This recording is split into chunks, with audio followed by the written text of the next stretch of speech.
Want to start your own carpentry business and scale it past $500,000 a year? Daniel Westbrook from Westbrook Carpentry and Millwork achieved those numbers by leveraging his legacy of being a third-generation craftsman.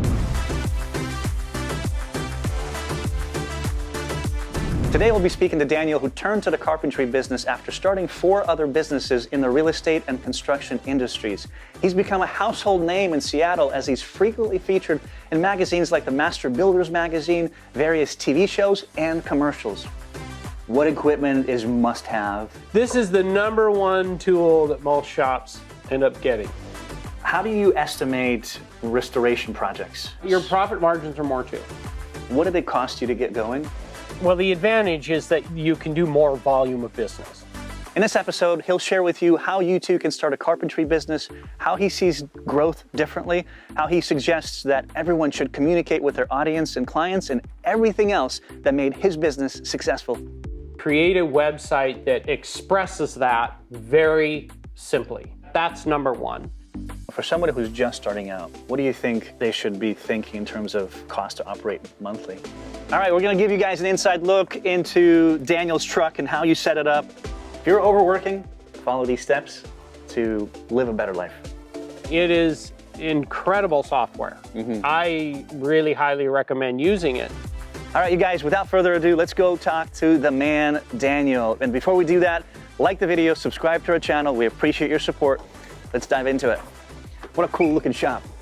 Daniel, good morning. Hey, Paul, how you doing? Doing well, good to meet you. It's good to meet you. Likewise. What's happening? Tell us Go for it. about when you started, why you started Westbrook Millwork. Well, this particular business started in 2006. Okay. And yeah, obviously this isn't my first business, and I've had businesses before, but this is sort of a culmination of career and various businesses, up until that point. Did you have any prior experience in the carpentry industry when you? Yeah, well, I'm a third-generation carpenter, third-generation business owner. It just was what I was meant to be doing. That's incredible. You've got plenty of experience passed on to you then, right? Yeah, I did. I worked with my dad. I worked with my granddad. I worked with plenty of the old school master craftsmen that came out of the old days, and I still carry that with me today in the modern era, which is one of the reasons why I'm really focused on this kind of work today, because it's a kind of a talent that takes a long time to learn, and it's not the usual thing. So I'm a little bit of a throwback as far as that goes. Let's talk about your revenue, where it is today as it compares to last year, and are you growing month by month? So my revenue now is probably pretty minimal because I made a concerted effort to sort of slow my business down. So I try to keep it around anywhere between 20 and 40K a month. Okay. That's about as minimal as I can go. To answer your second question, am I growing? Yeah. I'm growing inside. Okay. Okay, my business is obviously on idle, but there's also personal growth that needs to happen, and you need to take the time to do that. I think it's really, really important. Remodeling is one of those things where it's a good, profitable business, but it really depends on how you approach and you engineer your jobs. How fast do you execute? How well do you execute? And I know you're looking for a specific number, but your percentage markups should be anywhere between 35% and 65%. When you got started in 2006, Daniel, what did it cost you to get going? And what would it be today for someone who wants to get into this business specifically, you think? What should they budget? Well, I already had tools at the time. Okay. So if you're talking in terms of cost, there was education, there's tooling. But if you're starting fresh in the business, chances are you've already got tools. Okay, chances are if you're interested in this. As far as cost goes, you really need to pay attention to your costs in your office stuff, your computer, your whatever programming you're using, website costs.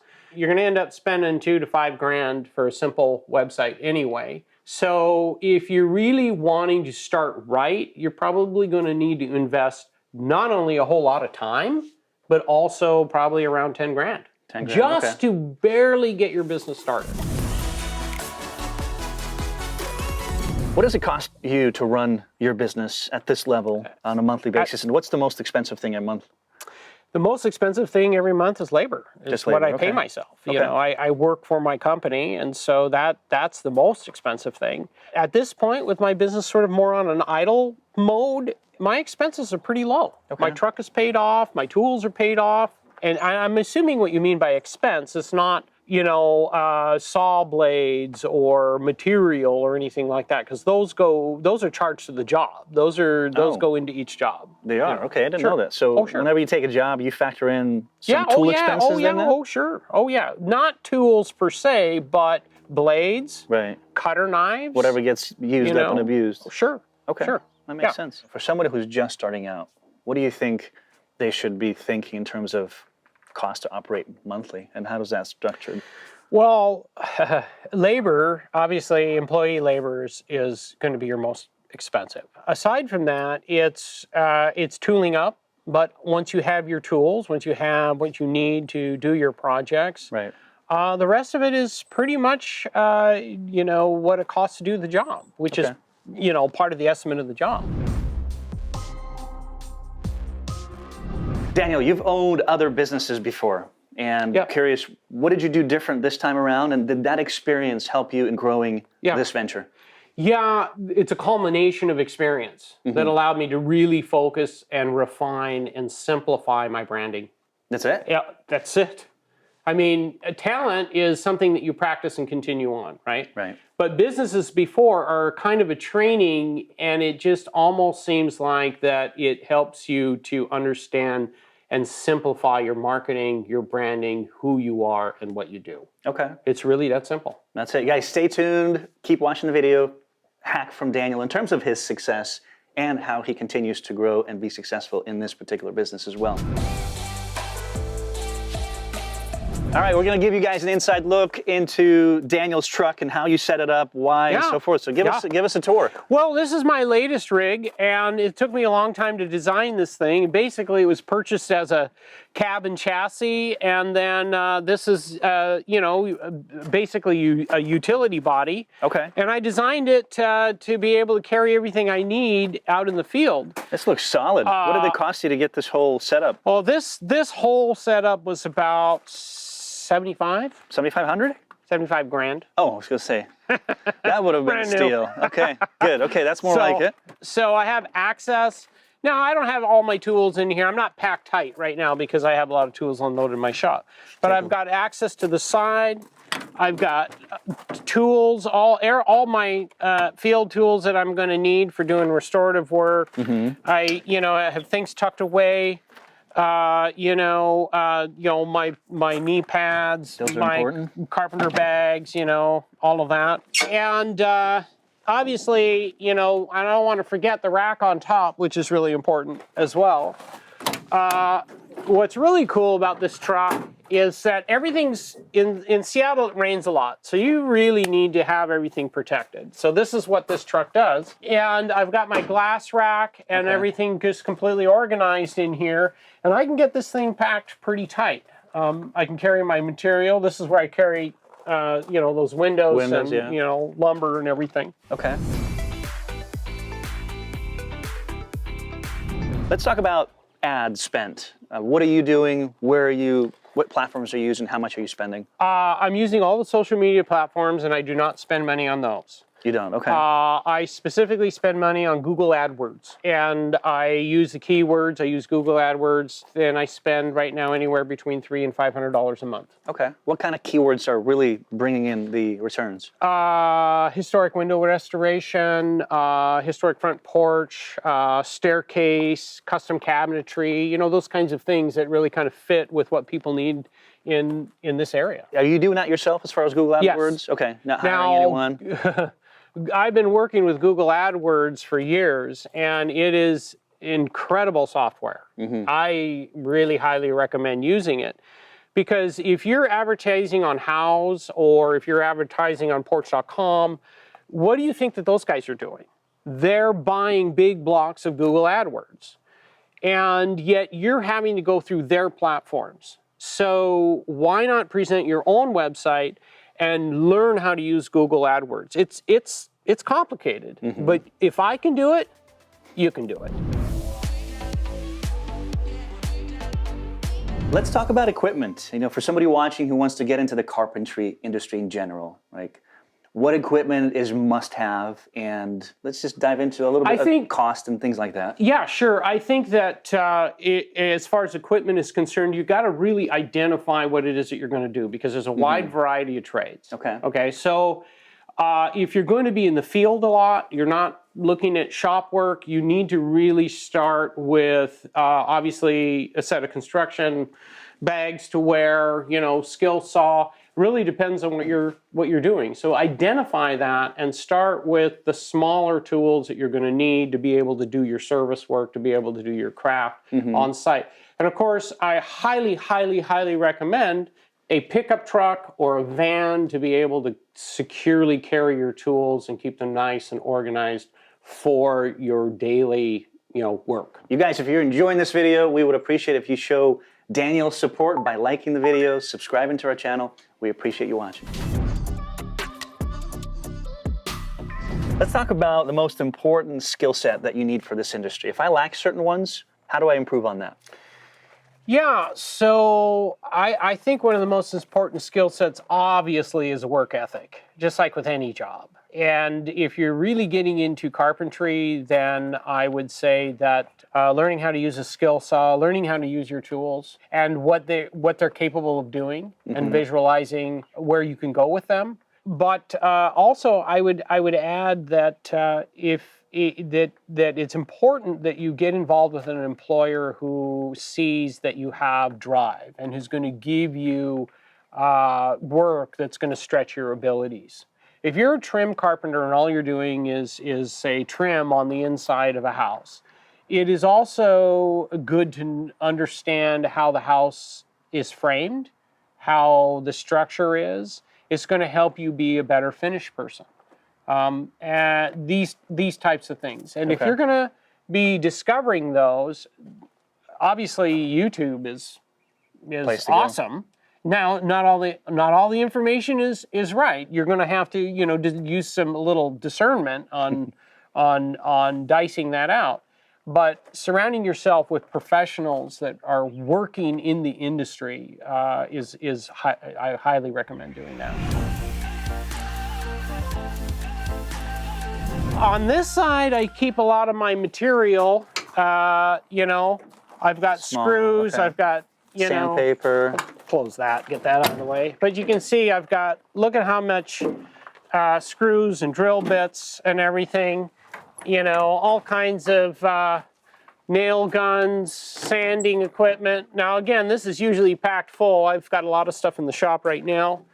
It's just easy access to everything. Absolutely.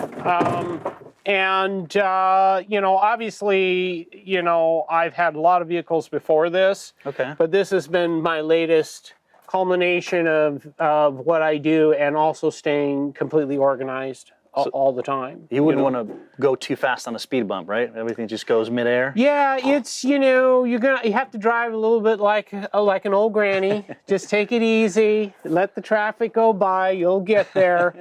But once you're there, dude, it's really great having everything with you all the time. And you've got a pretty cool looking, you know, brand really on your truck. How important do you think this is for you? Like you could have went no labels. I get calls from this. You get People calls, say, hey, I saw your truck at wherever, and I took a photo of your, you know, of the side of your truck, and I thought, you know, I'd give you a call, and would you like to come and take a look at my project? Question in terms of the skill that an entrepreneur absolutely needs to have. Like, what's been influential in your business and your growth as well, Daniel? Well, I think there's a little difference between entrepreneur and business ownership. Business owner is business owner. Entrepreneur is somebody who has a mindset, who is a creative mindset, looking ahead and being proactive. I think a proactive mindset in the ideas that you have, and don't be afraid to test your ideas out in the marketplace and see where they go. And that's I say that's the number one thing. That's a kind of a skill set, takes a little bit of guts, but if you can do that, and you can discover what works and what doesn't work, and eventually you're going to find your path. How do you estimate restoration projects? Is there a process you follow? Yeah. Is it simple, time plus material? And any tools, system, software you use to help you get that right number? Yes. So I don't use an estimating software. There's no way that I can do that with what I do because it's too unique. It's too artisan. But I do use, I have pre-written Word docs, and I identify all the things that I normally do with each project. So that's all pre-written in there. I use a system where I view photos from a client who just inquires, send me some photos so I can see what you have. And I can identify whether it's something I want to do or not. Because these days, if I'm not working in my shop or on somebody's house and I have to pull off and go look at another job, I'm not making revenue. Right. Okay, because this is a labor-based business and it's just me. So I charge for looking at projects. You do, okay. Which includes also an estimate.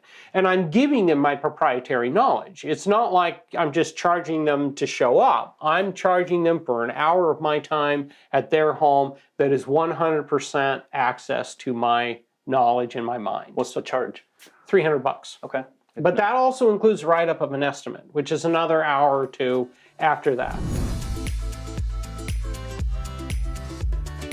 What would you do with what you know now to get going? Yeah, I would say two things. Number one is identify what your brand is. Okay, identify what you do and create a website that expresses that very simply. That's number one. Be online, do your social media, focus on your business, focusing on what you do. And then I would also say that as far as equipment goes, start simple. You know, don't try to jump in and do something that is beyond what you're capable of doing. You got to work up to it. What do you do on Instagram and Facebook specifically? I just post photos of my jobs. How often is it usually important? Once a week. Just one post a week? Just do one post a week. It's not a lot. It's not a lot, but it's only me. You know, I don't have a whole office staff that can just, produce a post every day. Just two arms, right? And I find that I have clients that follow me. I have other master craftsmen. We follow each other. And so it's not about, doing a post every day. A huge push. It's kind of more about checking in with a friend and seeing what's going on. Okay. And I encourage my clients to kind of be connected with me on Instagram because they can see what's going on, especially clients who are waiting in line. Right. I mean, I've got some clients that are, waiting a year out. So they want to know, well, what's going on with Westbrook? So they can go on my Instagram and they can kind of see what's been going on. Okay. That's the beauty of social media. Well, why don't we go in the shop and show us maybe some of the key tools and how you set things up? Sure. Show our audience. And, my shop is a work in progress, right. As everything always is. The shop here is, 40 foot by 40 foot. Of course, I've invested in band saws, table saws, shapers. I've got planer molders. Tell us more about the equipment and kind of what it costs and where I would find it as well. Yeah, so one of my favorite pieces of equipment is the Woodmaster planer molder. This is the machine right here, and a planer essentially is a thickness planer. Okay. So you can put wood in on one end, the other end it comes out, and there's a blade that planes it down, makes it so it's adjustable. It goes up and down. So you can plane layers off. But it's also a molder, and what a molder does is that it creates moldings. And these are knives that are specifically made for a particular kind of molding, which I do a lot of, is matching. Very neat. See that? Oh, wow. So it'll create that kind of mold? Yes. So this was a custom-made knife to match molding that I had on a specific project. Makes sense. So this is something that would get actually charged to the project to have this made, have it shipped, install it in here, and run run your molding. So did you use a CAD designer to do that, or did you do that yourself? The companies, what you do is you provide them with a piece or a scribe of the drawing of the piece of millwork that you're matching. And they'll do that? And they'll do that. What would it cost to get this custom knife? It's about, it's probably starts around $500. Whoa, okay. So we're not talking 50, 30 bucks. No, no, no.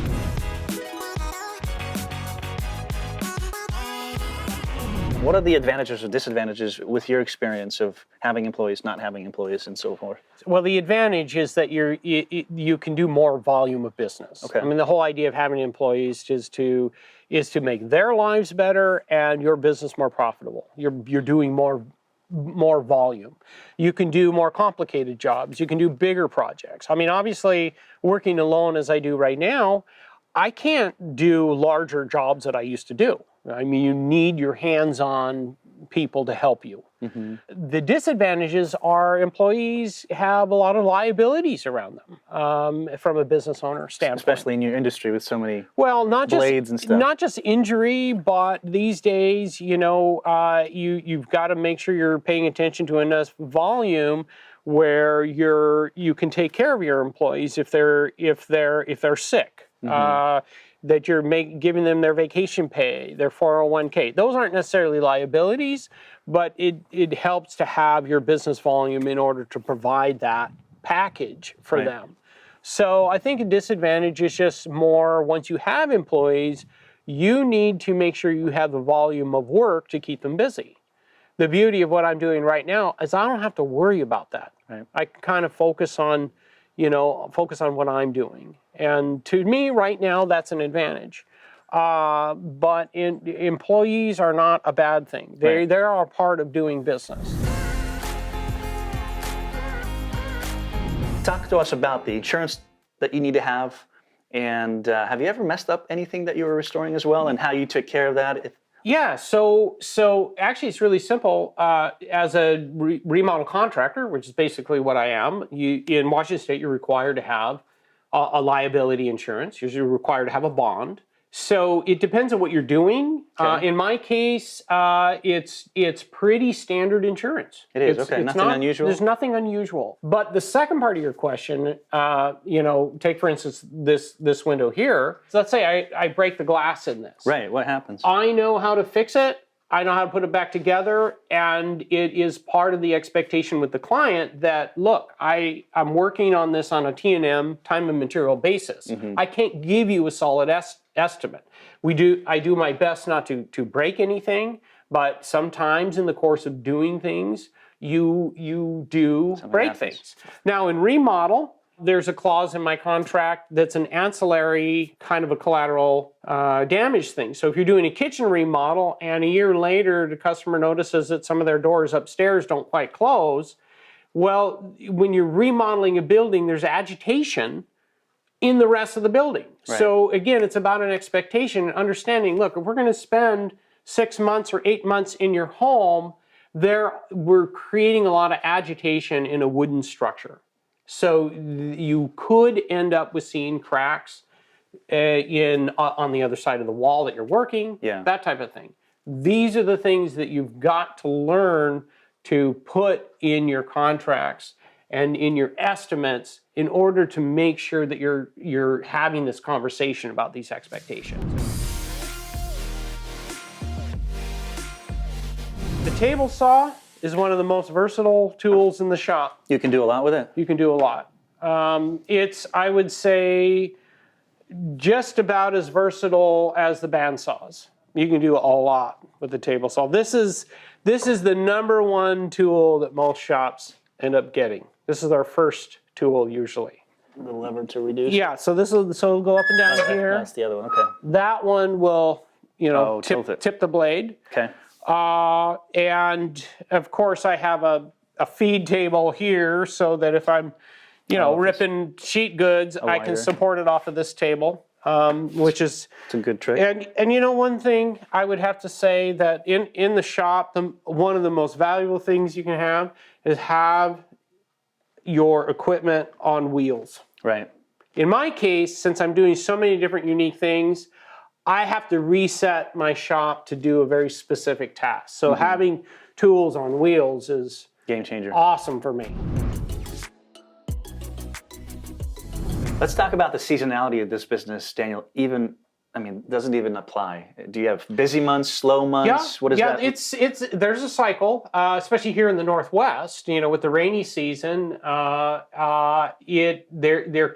a cycle, but we can stay busy all year round. It's not like you go dead. It's just that when you're in the wintertime, you're paying attention to covering your project from the weather or working inside. And we have ways in the Northwest to deal with that. Right now I'm booked out about a year and a half. I've been booked out about 2 years. But again, it's you're always developing projects. Even as a general contractor, you're developing projects sometimes 1 or 2 years out because it takes a while to get permits. And in my case, what I'm doing is so rare, people are just willing to wait to work with me because I have a pretty solid reputation in the greater Seattle area. So you're just cleaning out the seams here?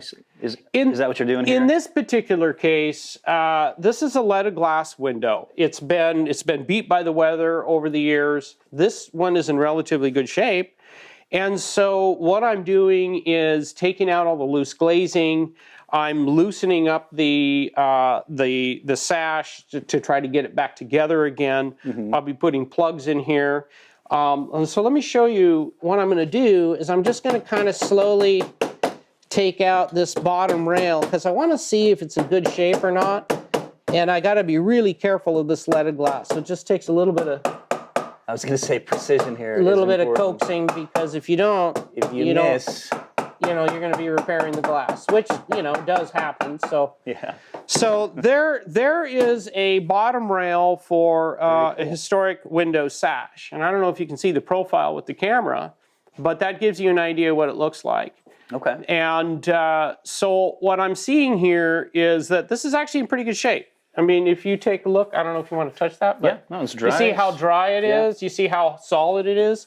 So really, it's in pretty good shape. So that allows me to identify that it's okay. I get out all of the, all of the crud and everything, and I'll put it back together. In place, okay. Okay, which I've already cleaned it up, and so...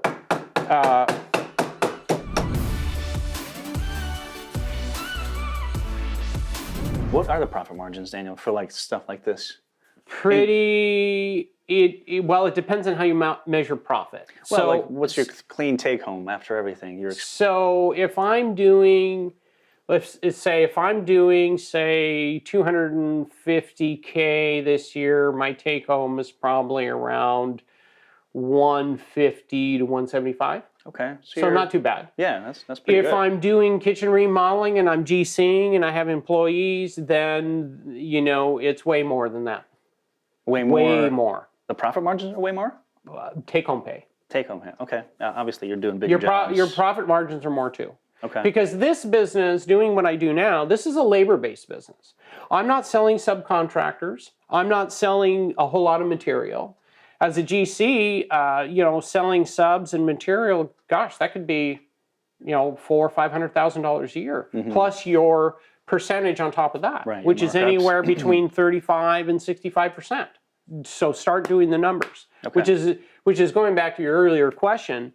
Crunch the numbers, understand business, and understand how your numbers work. Right. As we're talking about this, guys, check out our podcast. We dive into deeper, more specific questions with entrepreneurs and business owners like Daniel. So check it out at upflip.com/podcast.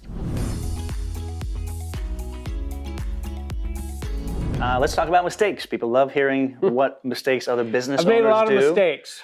Share with us what mistakes you've made and what would you do differently if you could go back and do it again? Yeah, so I had a client once, years ago, that ordered cabinets a specific size.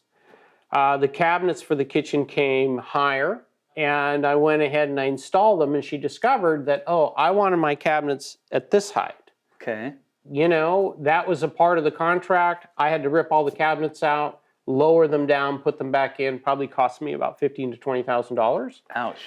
The lesson Yes. I would say, is when you are working with your client, make sure that you have your expectations and your protocols before you order, and make sure everybody's on the same page. You make sure that everybody signs the paperwork so everybody's in the know of what is going to happen.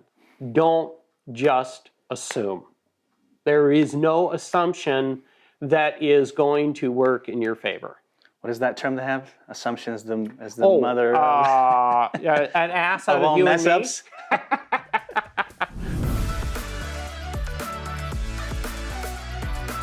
Let's talk about the competitiveness of the millwork, carpentry, GC industry. And how do you stand out from your competition? It's pretty competitive. It is. It's pretty competitive. You have people coming into the industries that underprice things. Make it a little harder for those of us who have been around a long time and understand what it costs to do things. So we have to deal with that. For me, I really kind of identified the unique jobs that I'm perfectly suited to do, and that's how I can stand out.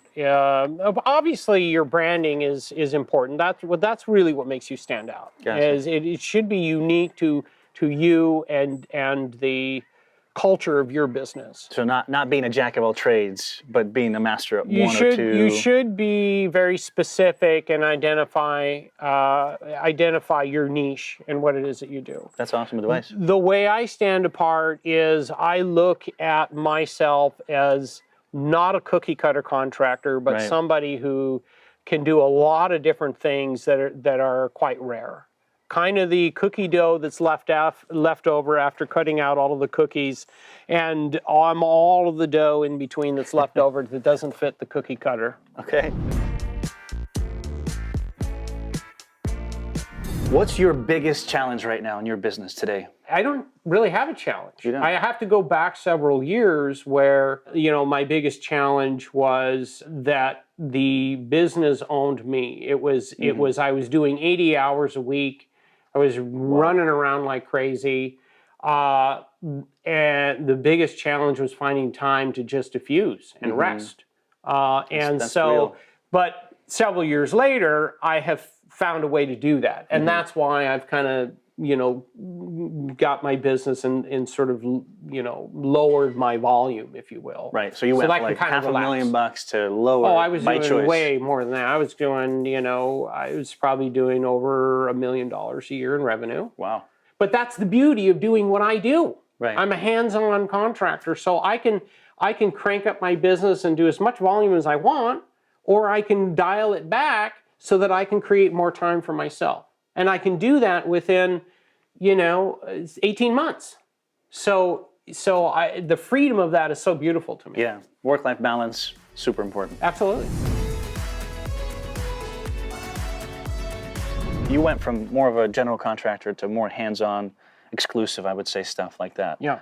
Why the switch? What drove you to do that? And what's the difference between the two? Well, I was GCing and also doing the work in the field with my crew and my subcontractors. I was probably working in excess of 80 hours a week, at least. I didn't have any time for myself.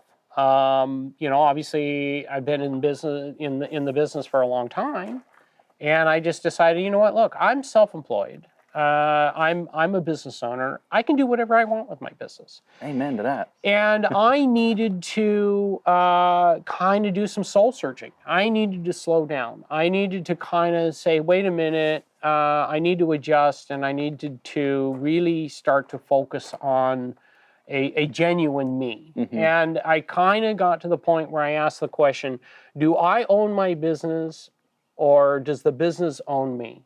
That's part of the factor of business success. It's not just about money. It's not just about the volume of business. Right. It's also about what your business can give you in here. It's your well-being. And what is in here that you can give to your business. So you worked 80 hours back in the day. Where are you at now in terms of how much time you spend working? Just curious. I probably, these days, I work anywhere between 10 hours a week and 40.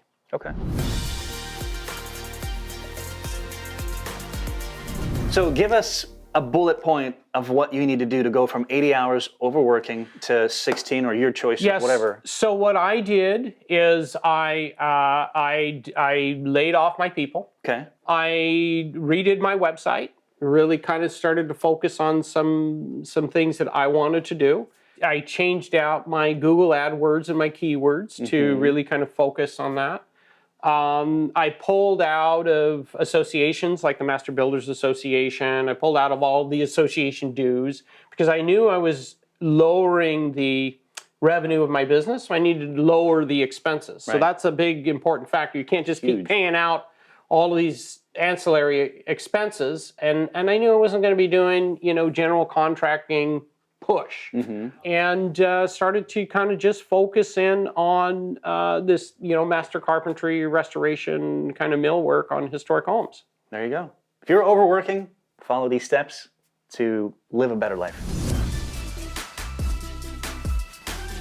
All right, you guys, this is the hack time from Daniel, something that'll be very helpful to you and your business. So I have to show you what I did, okay? So this is, dust control is like totally important on the job. It is, in the shop, everywhere else. So I have my saw set up here, and you can see that I've got this weird little contraption that I made, and this is just kind of a temporary thing. You don't want dust all around your shop or in you know, in somebody's house when you're doing your remodel or whatever. It's really important. So you can take this and put it inside somebody's house. Sure. Sure. But what I did for the shop temporarily right now, I've got this fan here, which is just got a 4-inch hose that's sucking out of the hole back out here. Then I have my Festool vacuum connected to the front of the fan. And, you know, so now essentially I've got two, you know, so that I can, you know, increase the strength of the suction. So this is kind of a quick Farmer John hack job. But it works. But it works. So check this out. Okay. Now we're just gonna let it kind of, you can hear that thing crank up, eh? Right. Okay.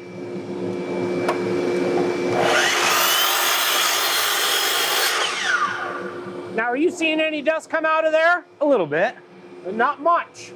Everything else went back. So just, you know, don't be afraid to use different tools to put stuff together to make it work the way you need it to work. Remember I talked about that way before? That's the hack. That's a quick hack.